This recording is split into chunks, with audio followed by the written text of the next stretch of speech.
concluir fazendo uma análise de uma música de Renato Russo, em que ele faz uma descrição desses tempos para a gente.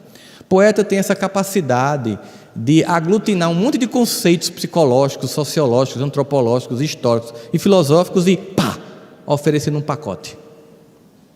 Na música, há tempos, ele está conversando com a pessoa e é como se ele estivesse dando um conselho a essa pessoa. Renato Russo, inclusive, ele costumava gravar as conversas com os amigos para fazer música depois. Alguns ficaram até chateados com ele. Era uma fonte de inspiração.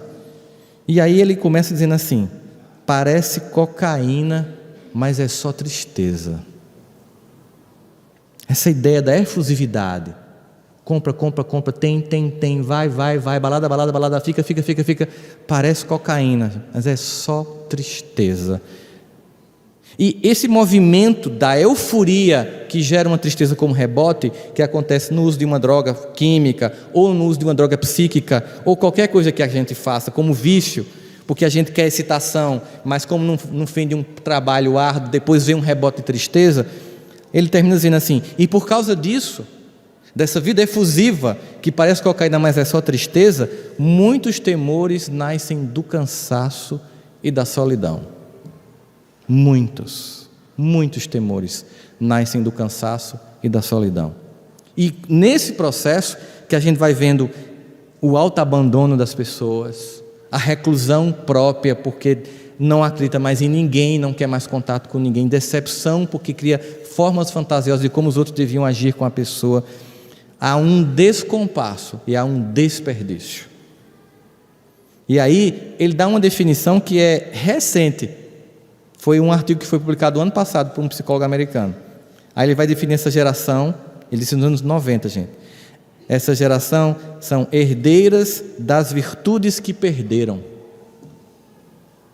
O artigo do psicólogo diz o seguinte: a geração atual não é definida pelo que conquistou, mas pelo que perdeu. Perdeu respeito. Perdeu generosidade, perdeu gratidão, ganhou computador, ganhou tênis, ganhou viagens, roupa de marca, mas perdeu virtudes. É uma geração caracterizada muito mais pelo que perdeu do que pelo que ganhou. E ele diz aqui no poema, olha só, nos anos 90, herdeiros somos agora da virtude que perdemos. E aí ele vai dizer para ela, porque ela está se queixando, e é o que os jovens dizem: meus pais não me escutam. Diz assim: tua tristeza é tão exata, eu sei, você consegue definir tão claramente para mim, que sou teu amigo, como está doendo, mas você está tão concentrada nisso que você esqueceu que hoje o dia é tão bonito. E a gente já está acostumado a não ter mais nem isso. Não conseguem. Você vai lá para a rede social daquele jovem, se matou, aí você vai lá, estava tudo lá. Minha vida não tem sentido, não vou fazer falta para ninguém. Não consegue ver o dia, não consegue ver as coisas. Simplesmente estamos acostumados a não termos mais nem isso. Os sonhos vêm e os sonhos vão, porque o resto é imperfeito. Não fica esperando que seja um mundo quimérico, do jeito que você quer para você se sentir feliz. É o mundo que é possível, é o mundo real. É a vida como ela é, os pais que são possíveis, as mães possíveis, as esposas, os esposos, os companheiros e as companheiras possíveis, o emprego possível, o clima dentro da religião possível, e não fantasioso, não aquela coisa tem que ser excepcional, todo mundo bom, isso é fantasia, aí você não aceita a realidade. E aí ele diz assim: dissestes que se a tua voz fosse igual à imensa dor que sentes, o teu grito acordaria não somente a tua casa, mas a vizinhança inteira. A escuta que está faltando nas famílias. Diálogo. O que tem se perdido pela falta do diálogo? Tem se perdido relações entre pais e filhos, tem se perdido casamento, não há diálogo. A gente fica na pretensão de que o outro entenda o que a gente está pensando, o que está sentindo. Não adianta, não joga uma vez para colher maduro que morre podre, e não acontece. Seja objetivo, diga o que você sente, deixa o outro falar também. E ele diz assim, nessa descrição que ele está fazendo da sociedade, dessa crise, que ele vai descrevendo na música Há Tempos. Ele diz assim: e há tempos, nem os santos sabem a certo a medida da maldade. Olha como a relatividade moral campeou. Um mundo líquido, é um mundo tão líquido, tão sem parâmetros, tão sem ordem, tão sem disciplina, sem respeito, sem gratidão, sem reconhecimento dos processos, que há tempos nem os santos sabem ao certo a medida da maldade, e por causa disso, há tempos são os jovens que adoecem. Ele está descrevendo o psiquismo coletivo da humanidade nessa música. Há tempos são os jovens que adoecem. E aí, existe duas músicas que eu vou citar antes de concluir a análise dessa, que mostra dois movimentos. Um é de Cartola, que ele tem uma filha de 16 anos chamada Creusa, que ele pegou para cuidar. E Creusa, aos 16 anos, hormônios à flor da pele, começou a entrar naquela vibe. Ela só pensa em namorar. E ele começou a ver que ela poderia se envolver com as pessoas que não ia dar muito certo. E aí ele começa a fazer um conselho de pai, e aí o eu poético dele aproveita e dá um conselho para toda uma geração de jovens.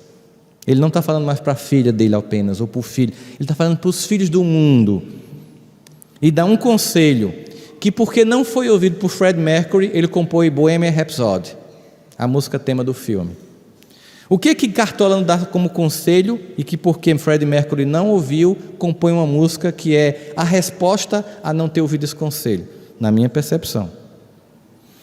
Cartola diz: ainda é cedo, amor, mal começastes a conhecer a vida, já anuncias a hora da partida, sem saber mesmo o rumo que irás tomar. Presta atenção, querida, embora eu saiba que estás resolvida, em cada esquina cai um pouco a tua vida, e em pouco tempo não serás mais o que és. Ouça-me bem, amor, preste atenção, o mundo é um moinho, vai triturar teus sonhos tão mesquinhos, vai reduzir as ilusões a pó. Presta atenção, querida, em cada amor tu herdarás só o cinismo, e quando notares, estarás à beira de um abismo que cavastes com teus pés. Mas a cada conselho ele faz: ainda é cedo, amor, presta atenção, querida, ouça-me bem, amor, presta atenção, querida, sempre de forma carinhosa, dizendo o que está para acontecer. Aí o filho não escuta, e aí Fred Mercury, naquela época, tem uma cena do filme sintomática, que ele vai chegando num ambiente em que se escurece, em que ele se desconecta do amor da vida dele, se desconecta do último laço de família que ela representa, que é a mulher com quem ele estava vivendo. Não tem a ver com a orientação dele, de jeito nenhum.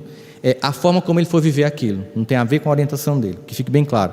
Ele vai para um ambiente e tem um portal que se abre e se escurece no filme, como se fosse, ele agora está entrando num ponto sem retorno. E aí ele pega a AIDS numa época que não tinha cura, na mesma época de Cazuza, psiquismo muito parecido, de Lauro Corona, né? E aí ele diz assim: mamãe, acabei de matar um homem, coloquei uma arma na cabeça dele, puxei o gatilho e agora ele está morto. Mamãe, a vida tinha acabado de começar, mas agora eu me perdi, eu joguei tudo fora. Ô mamãe, não foi minha intenção fazê-la chorar. E se eu não voltar a esta hora da noite, siga em frente, como se nada realmente importasse. É tarde demais, chegou minha hora, sinto arrepios descendo na minha espinha, o corpo dói o tempo todo, adeus a todos. Eu tenho que ir, tenho que deixar todos vocês para trás e encarar a verdade. Percebe a dinâmica dos dois poemas que eu estou jogando aqui para vocês? Aqui é o conselho e aqui é a não escuta. E ele está encarando, ele está dizendo. No momento em que a gente se desconecta desse lugar que é a essência, a gente perde todo o propósito da existência. Esse lugar imperfeito chamado família, que muita gente reclama. E continua a tempo, né? O encanto está ausente, a ferrugem no rosto, é o que a gente vive hoje. Mas ele termina com um conselho muito parecido com o de Cartola. O mesmo que ele conselha, mais ou menos, quando ele naquela música: vamos festejar o nosso país e sua corja de assassinos, covardes, estupradores e ladrões, e vai descrevendo o Brasil inteiro, mas depois diz: venha, meu coração está em festa, O amor tem sempre a porta aberta, chega de maldade e de ilusão, venha que o que vem é perfeição. Ao mesmo tempo ele antevia a regeneração do mundo.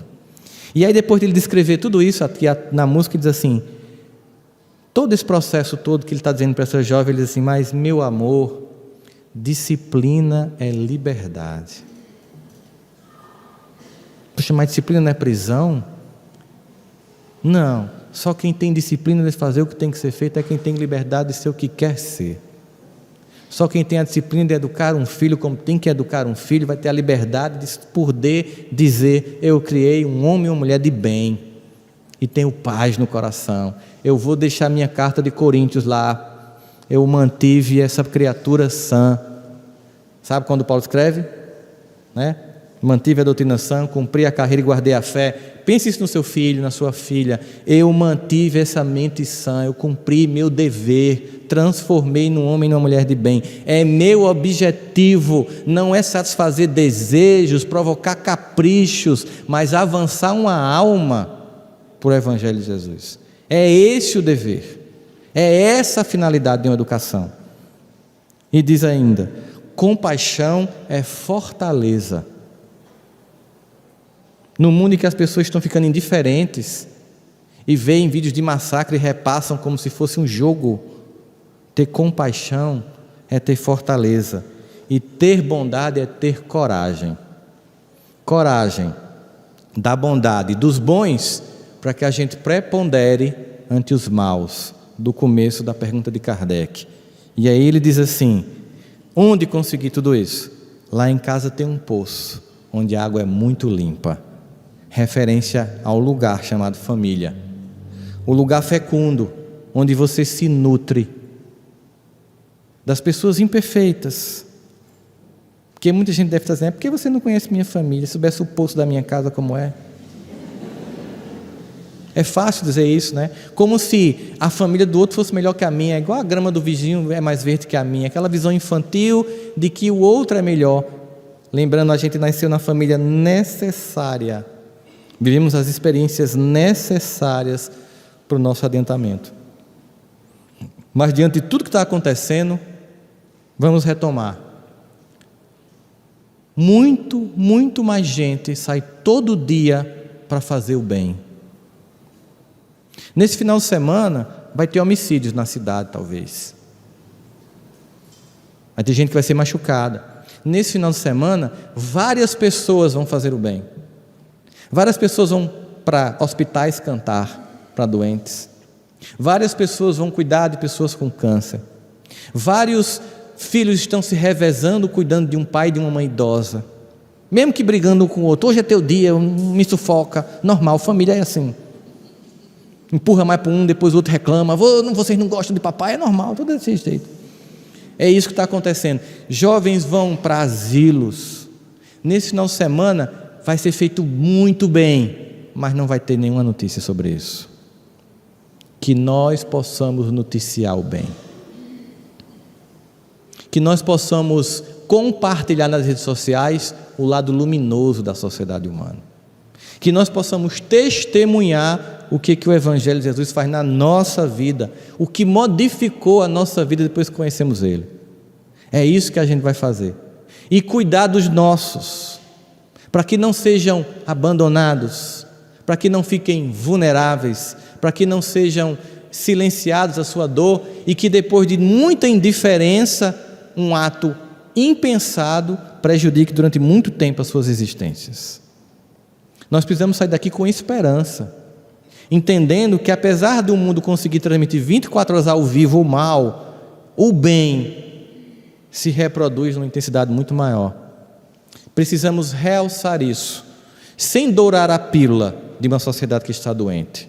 Não podemos fazer de conta que não tem problemas para serem resolvidos.